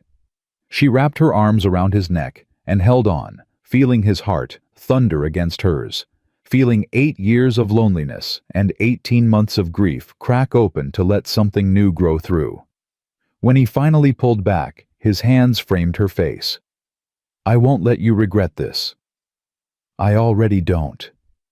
He kissed her then, soft and careful, like she was something that might break. But Maggie had been broken before and survived it. She kissed him back, pouring everything she couldn't say into it. Hope and fear and desperate fragile trust. When they broke apart, both breathing hard, Josiah rested his forehead against hers. "How soon?" he asked. "How soon? What? How soon can we get married, because I don't want to give you time to change your mind." She laughed, the sound startling her. When was the last time she'd laughed, "I'm not going to change my mind"? "Good. Because I'm riding to town tomorrow and talking to Reverend Oakes." The mention of the Reverend sobered her. "He's not going to be happy about this." "Don't care. The town will talk. Let them." Josiah's jaw set. "I've spent 8 years living for other people's opinions, for what's proper and expected and safe. I'm done with that." "Josiah, you want to wait, want a long engagement so people don't think we're rushing." Did she? Part of her, the part that still heard her mother's voice about propriety and reputation, said yes.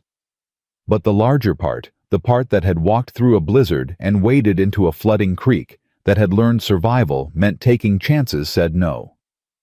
"I don't want to wait," she said.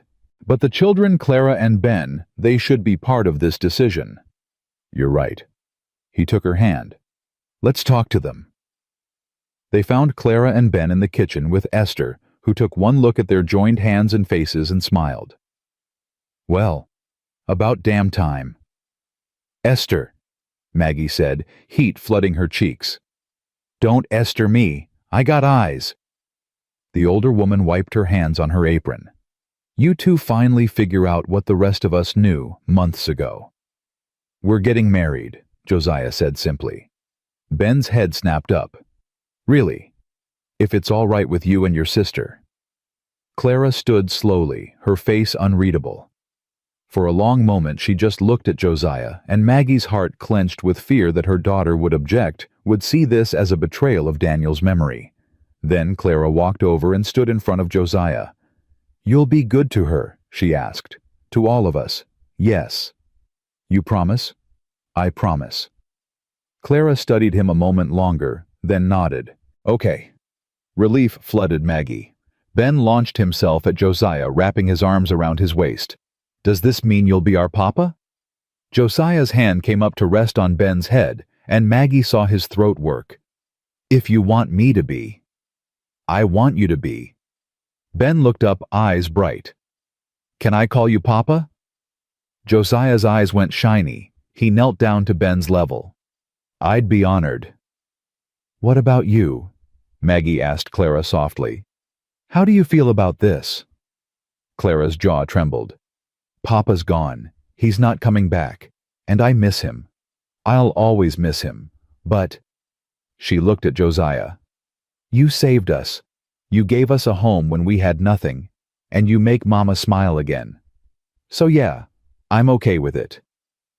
Josiah held out his arm and Clara went to him. He pulled both children close, one arm around each, and looked at Maggie over their heads. This was her family now. Broken pieces fitted together into something new. "When's the wedding?" Esther asked. "Soon as Reverend Oakes will do it," Josiah said. "He's gonna have opinions. He can keep them to himself." Esther laughed. "This is gonna be interesting." The next morning, Josiah rode to town with Tucker. Maggie stayed behind, nerves eating at her stomach despite her certainty. What if the Reverend refused? What if the whole town rose up in scandal? What if Josiah changed his mind when faced with everyone's disapproval? "Stop pacing," Esther said from her chair by the fire. "You're making me dizzy." "I can't help it. He'll be back, and when he is, he'll have a wedding date." "You sound very sure." "Because I know Josiah McAllister. That man don't make promises he can't keep, and he promised to marry you, so he will." Maggie tried to take comfort in that. Tried to focus on the mending in her lap, but her hands shook too much to thread the needle. Hours crawled by. Then hoofbeats. Maggie ran to the window, saw Josiah and Tucker riding in. Josiah's face was stone. Her heart sank. He'd changed his mind. The Reverend had talked him out of it. The whole town had. Josiah came through the door, saw her face, and crossed the room in 3 strides. "Saturday," he said. She blinked. "What?" "We're getting married Saturday, 3 days from now." The Reverend agreed, after some persuading. Josiah's mouth tightened. He had concerns about the speed, about appearances, about proper mourning periods. I told him he could either marry us or we'd ride to the next county and find someone who would. Josiah. I also told him that if he had questions about your character or mine, he could ask them to my face instead of hiding behind scripture. His eyes blazed. He chose to marry us. Tucker appeared in the doorway grinning. Boss also made a sizable donation to the church roof fund. That might have helped change the Reverend's mind. "You bribed him?" Maggie asked, caught between shock and laughter. "I made a charitable donation," Josiah corrected. "The timing was coincidental." "Uh-huh." Esther's voice was dry. "And I'm the Queen of England." 3 days. Maggie repeated, the reality hitting her. "That's so soon." "Too soon." Josiah's hand found hers. "We can wait if you need—" "No." She gripped his fingers. "No 3 days is perfect. It's just, I don't have a dress, or flowers, or—" "You don't need any of that. Every bride needs a dress." Esther stood. "I got Sarah's wedding dress packed away. If you're comfortable wearing it—" She stopped looking at Josiah. His face had gone still. "Sarah's dress. She'd want it used," Esther said gently. "Hate to see it just sitting in a trunk when it could make someone happy." Josiah was quiet for a long moment. Then he nodded. "Show her." Esther led Maggie upstairs to a room Maggie had never entered. It was clearly Josiah's, but frozen in time, a woman's brush still on the dresser, a faded quilt on the bed. From the wardrobe, Esther pulled a trunk. Inside, wrapped in tissue, was a dress. Cream-colored silk, simple but elegant with lace at the collar and sleeves. "It's beautiful," Maggie whispered. "Try it on." Maggie stripped down to her chemise, and Esther helped her into the dress. It fit almost perfectly, just a touch long. "I can hem it," Esther said. "You look lovely." Maggie turned to the mirror. The woman looking back wasn't the starving widow who'd walked through a blizzard. Wasn't the desperate mother willing to give up her children. She looked like a bride. Like someone beginning instead of ending. "Do you think she'd mind?" Maggie asked quietly. "Sarah, do you think she'd mind me wearing her dress, marrying her husband?" Esther's hand rested on her shoulder. Sarah loved Josiah more than her own life, and when she was dying she made me promise something. Maggie turned. "What?" "She made me promise that if Josiah ever found someone else, someone who could make him happy again, I wouldn't let him sabotage it out of guilt." Esther's eyes were wet. She said he deserved to live, not just exist. That loving him meant wanting him to be happy, even if it was with someone else. Tears spilled down Maggie's cheeks. "So no," Esther said firmly. "Sarah wouldn't mind. She'd be grateful." That night, Maggie couldn't sleep. She stood at her window looking out at the ranch bathed in starlight and thought about Daniel. "I hope you'd understand," she whispered to the darkness. "I hope you'd want this for me, for the kids. I'll never forget you, Danny, but I can't keep living in the past." The wind rustled the curtains, and for a moment she imagined she felt his presence. Not angry or hurt, just peaceful, letting go. "Thank you," she whispered, "for giving me Clara and Ben, for the good years we had, for saving Tucker so that Josiah would feel indebted and take us in. Maybe you're still watching out for us, even now." The next morning, word spread through town like wildfire. Josiah McAllister was marrying the widow Brennan. Saturday, at the church. The town erupted. Mrs. Henderson told anyone who'd listen that it was scandalous the widow barely in mourning.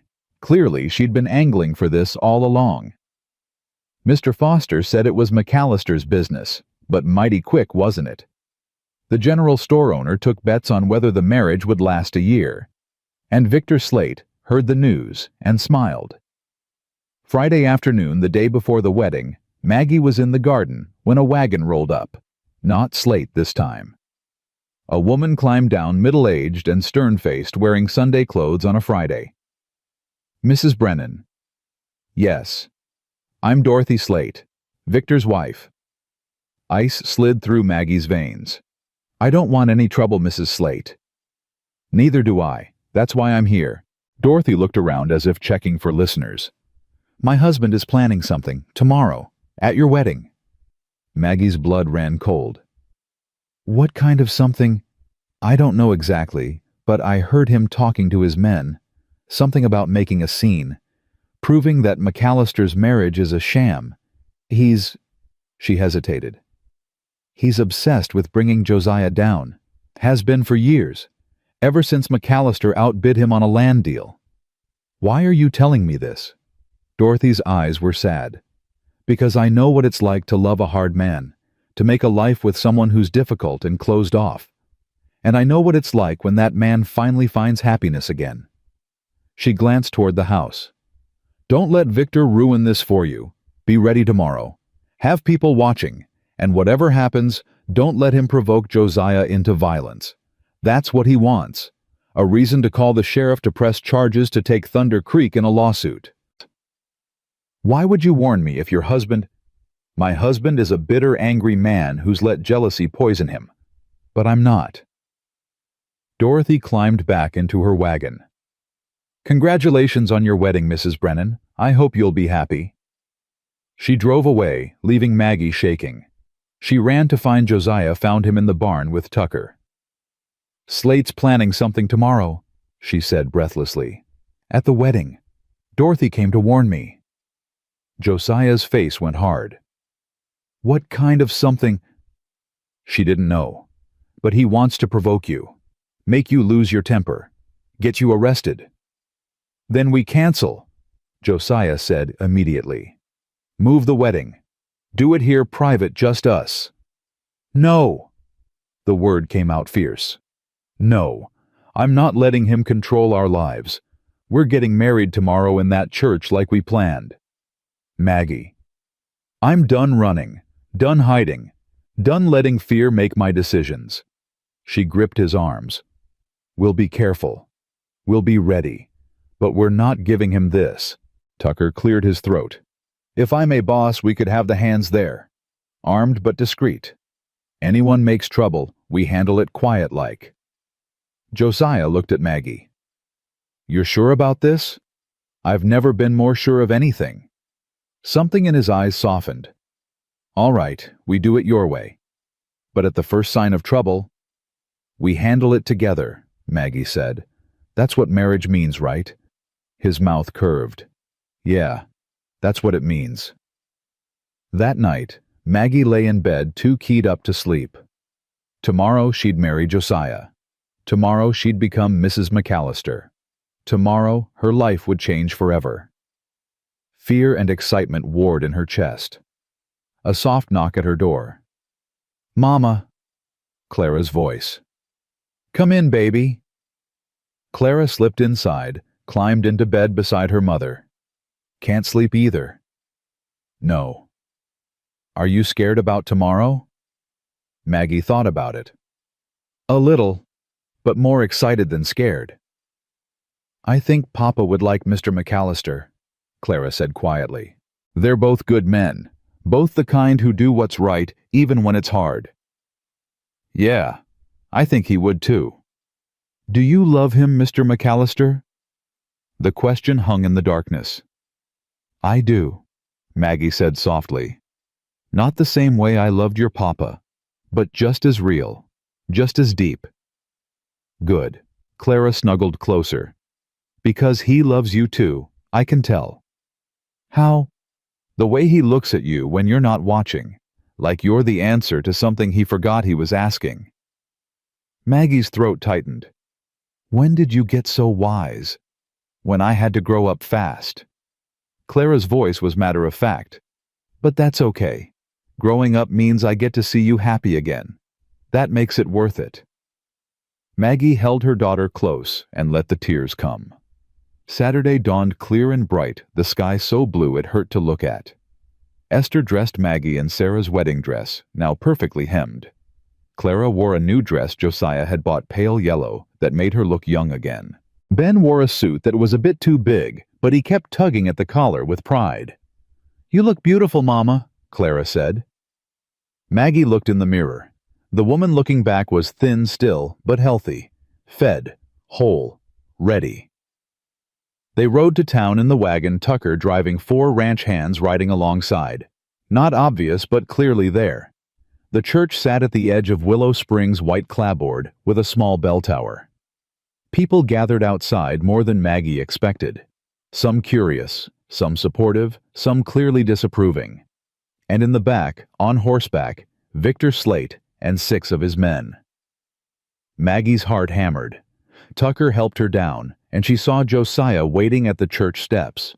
He wore a black suit, his hair combed back, his face clean-shaven. He looked like a stranger, and exactly like himself all at once. When he saw her, his eyes widened. She walked toward him, Clara and Ben behind her, and the crowd parted. Whispers rose like wind through grass. "Can't believe he's going through with it." Widow's barely cold in her mourning clothes. "Scandalous, that's what it is." Maggie kept her chin high, her eyes on Josiah. He met her halfway, offered his arm. "You ready for this?" he asked quietly. "Are you?" "Been ready since you said yes." They walked into the church together. Reverend Oakes stood at the altar, his face carefully neutral. The church was packed, ranch hands, townspeople, the curious and the cruel, all mixed together. Maggie and Josiah stood before the Reverend, Clara and Ben beside them. "Dearly beloved," Reverend Oakes began. The doors slammed open. Victor Slate strode in, his men behind him. "I object," he announced. The church erupted in gasps and whispers. Josiah's hand tightened on Maggie's, but his voice stayed calm. "On what grounds?" "On the grounds that this marriage is a fraud," Slate's voice carried across the church. "This woman has been living at your ranch for months, unmarried, unchaperoned. You expect us to believe this is some pure romance? Or is it something else? A business arrangement, payment for services rendered." Fury flooded Maggie hot and sharp. But before Josiah could move, before Tucker could reach for his gun, before the whole thing could explode into violence, Maggie stepped forward. "You're right," she said clearly. The church went silent. Josiah stared at her. "Maggie." "No, let me." She turned to face the congregation, face burning, but voice steady. "Mr. Slate is right. This isn't some fairy tale romance. I did come to Thunder Creek desperate and starving.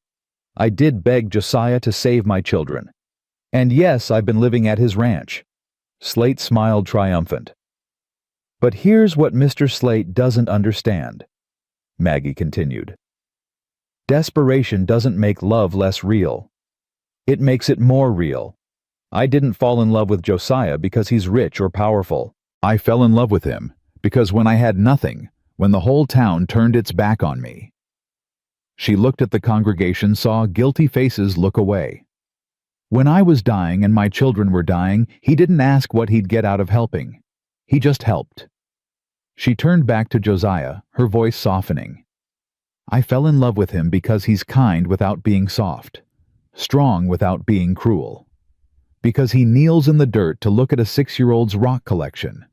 Because he sits up all night bottle-feeding a rejected calf. Because he loved his wife so deeply that he thought he'd never love again until he learned that hearts are bigger than we think. That there's room for old grief and new joy both." Tears streaked her cheeks now. "So yes, this marriage started in desperation. But it's ending in love. Real, honest, imperfect love. And if that offends you..." She looked at Slate. "Then you've never known what it's like to lose everything and have someone help you find it again." Silence. Then Esther started clapping. One pair of hands loud in the quiet church. Tucker joined her. Then the ranch hands. Then slowly others in the congregation. Slate's face went purple. This is ridiculous. The only thing ridiculous here is you. Josiah's voice cut through the applause.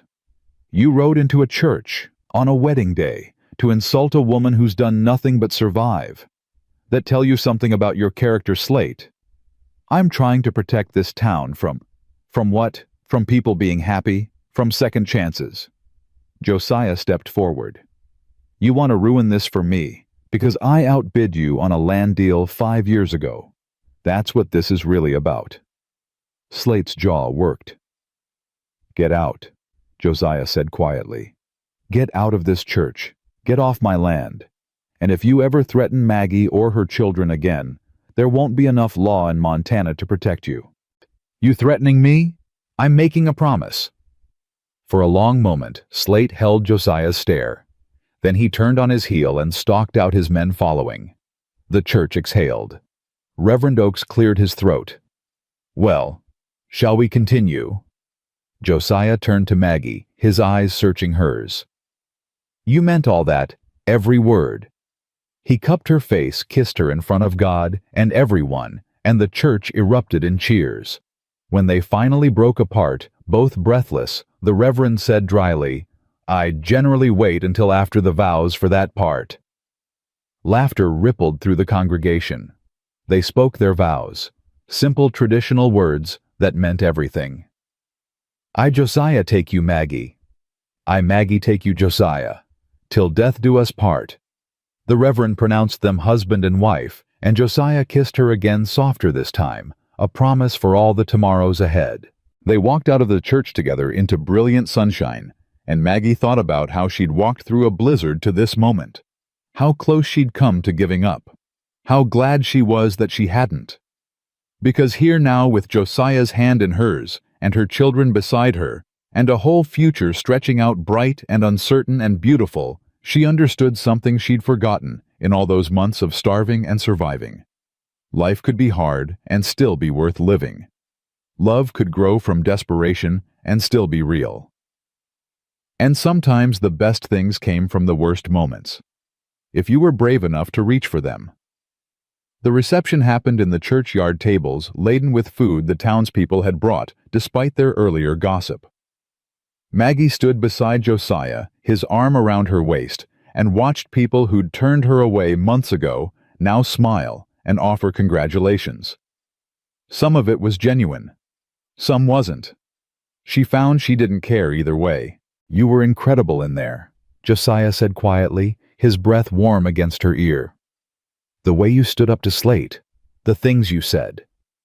I meant them. I know you did. That's what made it incredible. He turned her to face him, his hands on her waist. You didn't need me to defend you. You defended yourself. We're partners now, Maggie said. That means fighting our own battles sometimes. And sometimes fighting them together. Yes, together. Mrs. Henderson approached, her face pinched with something between shame and obligation. Mrs. McAllister, congratulations. The name still felt strange. Mrs. McAllister. Not Mrs. Brennan anymore. Thank you, Mrs. Henderson. I hope... The older woman faltered. I hope you'll be very happy. What she didn't say hung in the air. I'm sorry I turned you away. Sorry I let you starve. Sorry I chose comfort over compassion. Maggie could hold on to the anger, could throw those closed doors back in her face, or she could let it go. I appreciate that, she said simply. Mrs. Henderson nodded, relieved, and moved away. You're more forgiving than I'd be, Josiah muttered. I'm not forgiving. I'm just done carrying that weight. Maggie looked up at him. We're starting fresh, all of us. That means leaving the past where it belongs. His eyes searched hers. Even Daniel. The question didn't hurt the way it might have months ago. Daniel will always be part of me. He gave me Clara and Ben. He taught me what it meant to build a life with someone. She touched Josiah's face.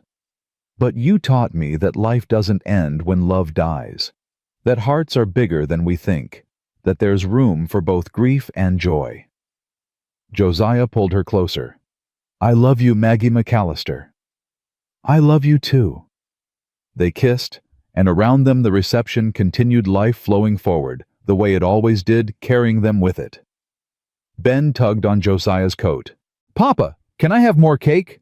Josiah grinned a real full smile that transformed his whole face.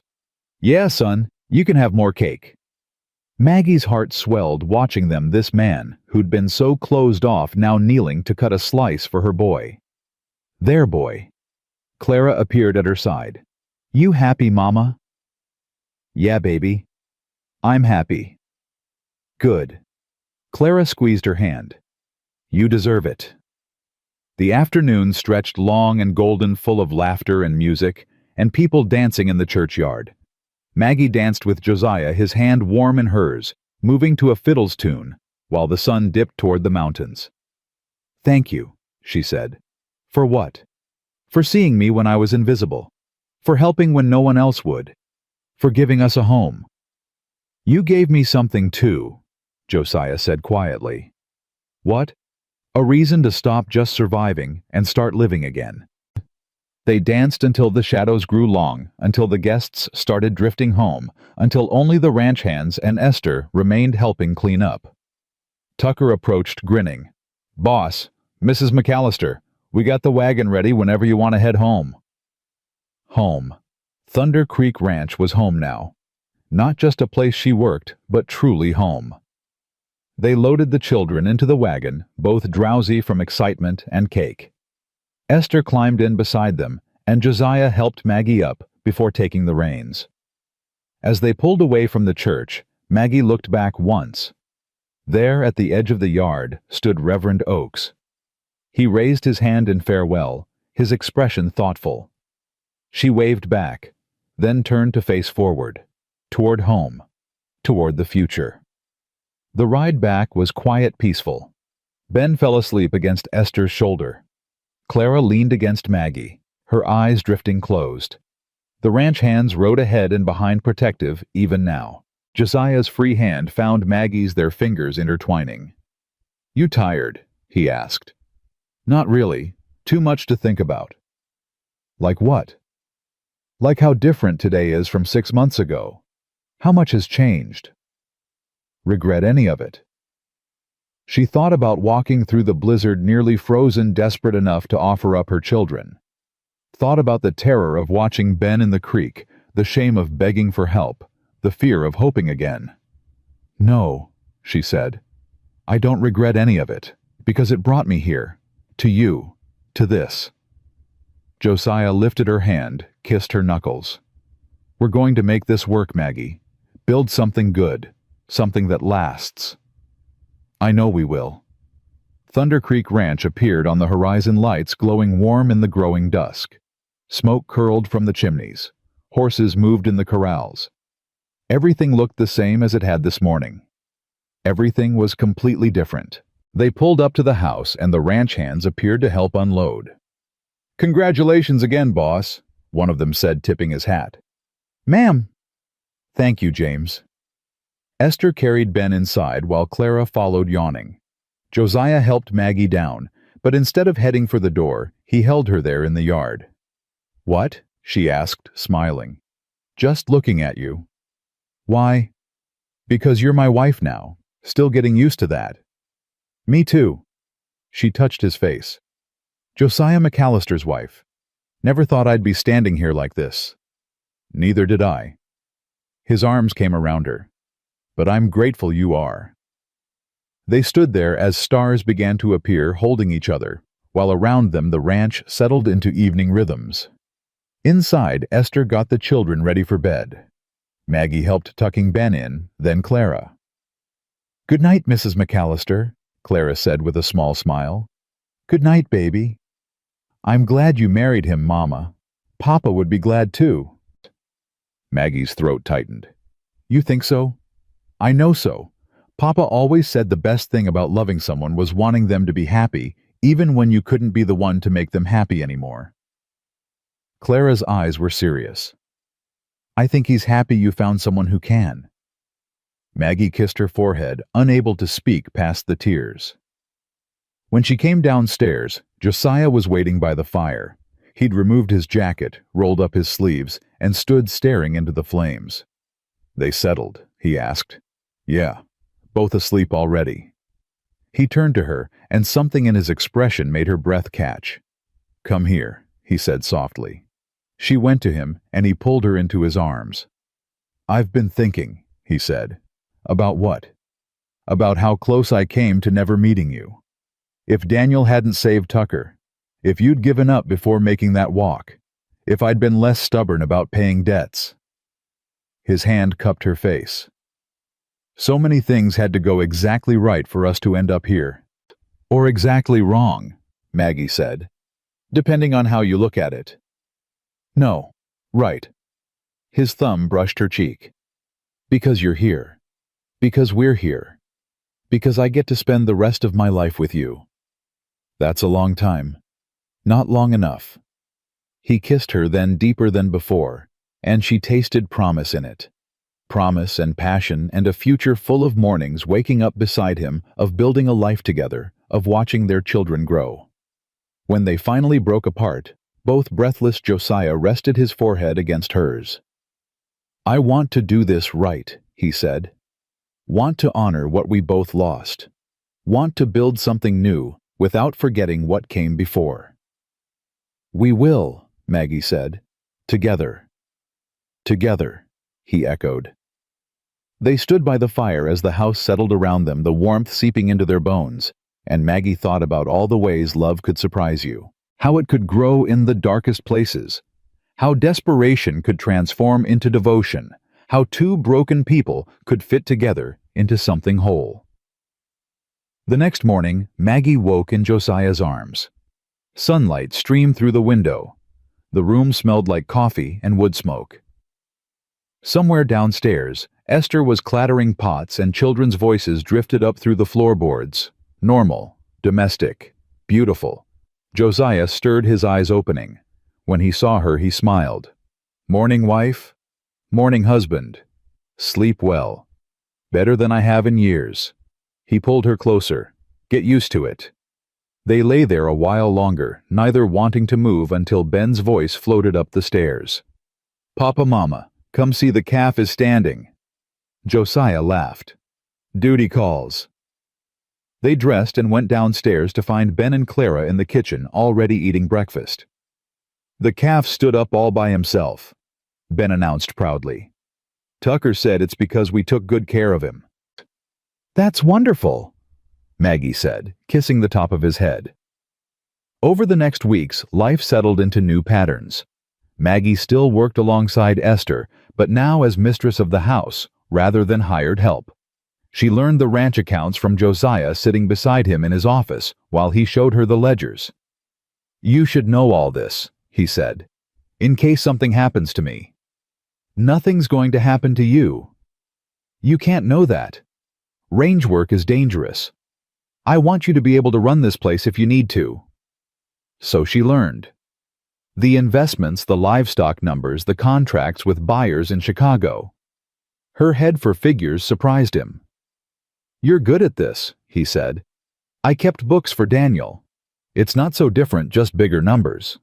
Clara took to ranch life like she was born to it, helping with the accounts, learning to ride, asking questions about breeding stock and water rights. Ben spent his days with Tucker learning to rope and brand and read the weather. They grew stronger, healthier, their laughter filling the house. And Maggie bloomed. She'd been so focused on survival for so long, she'd forgotten what it meant to simply live. To wake without dread, to eat without rationing, to plan for the future instead of just enduring the present. One evening, a month after the wedding, she stood in the garden watching the sunset paint the mountains gold and red. Josiah came up behind her, wrapped his arms around her waist. "What are you thinking about?" he asked. "About how scared I was. Walking through that blizzard to ask for your help. How certain I was that I'd be turned away. And if I had turned you away." She leaned back against him. "I don't know. I try not to think about it." "I almost did," he said quietly. She turned in his arms. "What?" When Tucker first brought you to me, I almost said no. Almost told him to give you food and send you on your way. His jaw tightened. I didn't want the complication. Didn't want to let anyone close enough to hurt me again. What changed your mind? Your eyes. The way you looked at me when you asked me to take your children. Like you were offering me your heart on a blade. He touched her face. I saw myself in you. Saw what grief does, how it hollows you out. And I thought if I turn her away, I'm no better than the death that took Sarah. Just another force that destroys instead of saves. Maggie's throat ached. I'm glad you didn't turn me away. So am I. They stood there as the light faded, holding each other, while around them the ranch hummed with life. Spring turned to summer. The calves grew strong. The grass turned green. Clara turned 10, and they celebrated with cake and gifts and laughter. Ben learned to ride without help, and Josiah's pride was so obvious it made Maggie's heart swell. They were a family. Not perfect, not without scars, but real and whole and theirs. One night in July, Maggie stood in the bedroom she now shared with Josiah, looking at herself in the mirror. Her body had changed, filled out with regular meals, softened with happiness, and now changed in another way. She pressed her hand to her stomach, feeling the slight swell there. She'd suspected for weeks, been certain for days. Tonight she'd tell him. Josiah came in tired from a long day moving cattle. He started to shrug off his shirt, then stopped, seeing her expression. What's wrong? Nothing's wrong. Then why do you look scared? She took a breath. Because I don't know how you'll feel about this. He crossed to her concern written on his face. About what? I'm pregnant. The words hung in the air. Josiah went utterly still. His eyes dropped to her stomach, then back to her face. You're sure? Yes. For a long moment, he didn't react, didn't speak. Fear spiked through her. Say something. Sarah died in childbirth, he said, voice hollow. The baby too. I held them both while they... He stopped, turned away. I can't do that again, Maggie. I can't watch you die. She went to him, gripped his arms. I'm not Sarah, and this isn't the same. You don't know that. Women die in childbirth all the time. Strong women, healthy women. And many don't. Many live and have healthy babies and build families. She forced him to look at her. I'm scared too, but I'm also happy and hopeful, because this baby is ours, yours and mine, a symbol of everything we've built together. His jaw worked. What if something goes wrong? Then we'll face it together, the same way we've faced everything else. I don't know if I'm strong enough. You are. We are. She placed his hand on her stomach. This is our future, Josiah. Our baby. Are you going to let fear steal that from us? He closed his eyes, his hand pressing gently against her belly. I'm terrified, he whispered. Me too, but I'm more excited than terrified. She covered his hand with hers. We're going to be all right, all of us. Finally, slowly, he pulled her into his arms. A baby, he said, wonder creeping into his voice. Our baby. Clara and Ben, how will they feel? They'll be thrilled. Ben's been asking for a little brother. Josiah laughed, the sound shaky but real. When? February, I think. He held her tighter. February. Middle of winter. We'll manage. Yeah. His voice steadied. Yeah, we will. They told the children the next morning. Ben whooped and immediately started making plans. I'll teach him to ride and rope and... It might be a girl, Clara pointed out. Then I'll teach her to ride and rope. Clara's smile was quieter, but just as real. A baby. That's good, Mama.